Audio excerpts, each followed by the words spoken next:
Hi guys, I hope you're good. I came to Amsterdam to sit under a tree and film a video. But before I sat under that tree and filmed that video, I went on a little canal cruise. The cruise departed from right outside Amsterdam Central Station.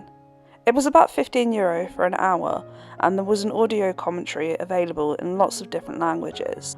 I booked this trip very much on a whim, the night before in fact, and the weather forecast had predicted cold thunderstorms.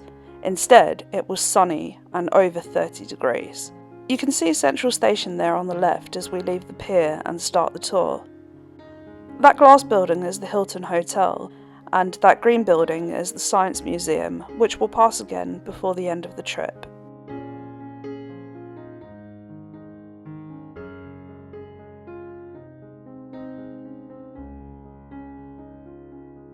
The first thing that struck me on coming out of Central Station was that the canals were just right there, in the thick of everything.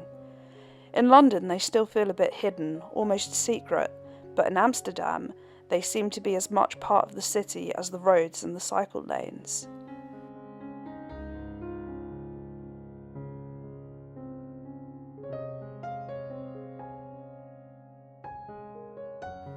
This building was an old lockkeeper's house. It's a bar now. Here is the Waterloo Plain Market, the oldest flea market in Amsterdam. And this red brick building is the City Hall. I made a list of 10 things that stuck out to me about Amsterdam, and number 6 on that list was that there was a high number of municipal workers around the city.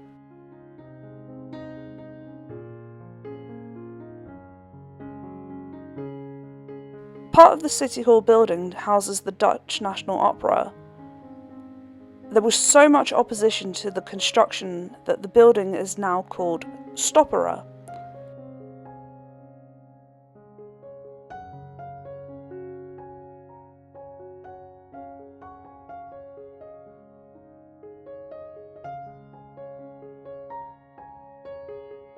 That little boat was doing weed smoking trips, if that's your thing. I was actually pleasantly surprised that there was less smell of the old wacky-backy than in London, where it seems to be everywhere.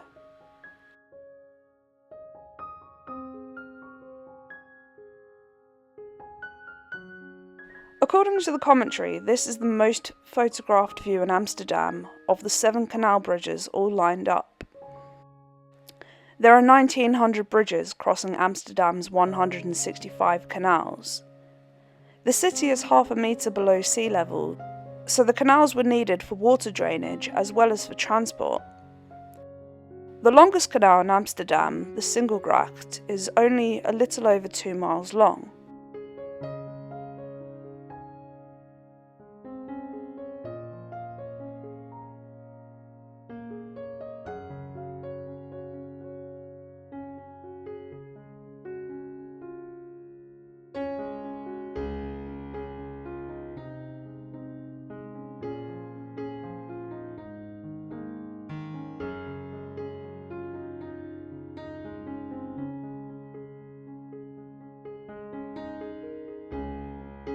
The church tower there belongs to Westerkerk and is the highest church tower in the city.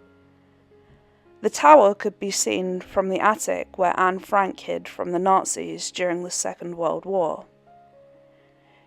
You can visit the Anne Frank House Museum, but as with most other museums in Amsterdam, you need to book well in advance because they sell out quickly, which was a little bit disappointing.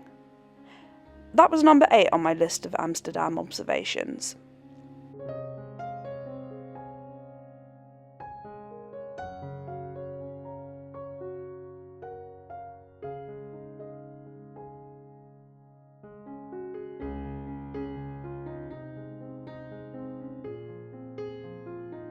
I think if I came back for a longer visit, I'd find a boat on Airbnb to stay in. This was only a day trip though. I hadn't been abroad since New York in 2019, and I finally gave in to my itchy feet.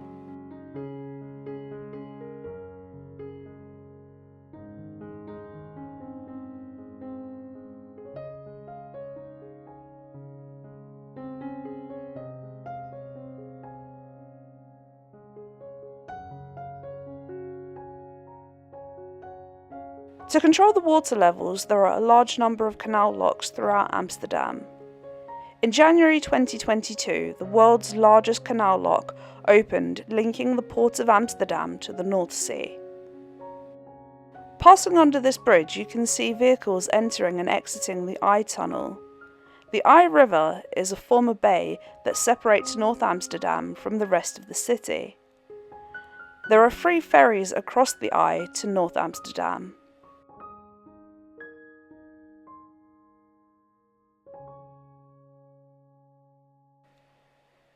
This building is a jazz concert hall.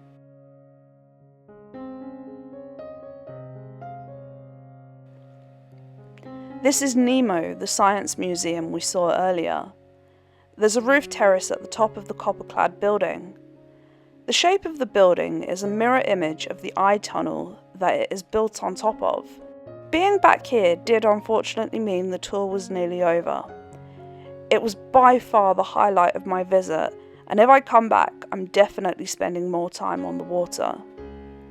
But I would also say that if you do only have a day, there's more than enough time to get a good feel for the city. I think I've been bitten again by the travel bug and I'm already planning some more adventures. But for now, I'll wish goodbye to you and to Amsterdam. Thank you for watching.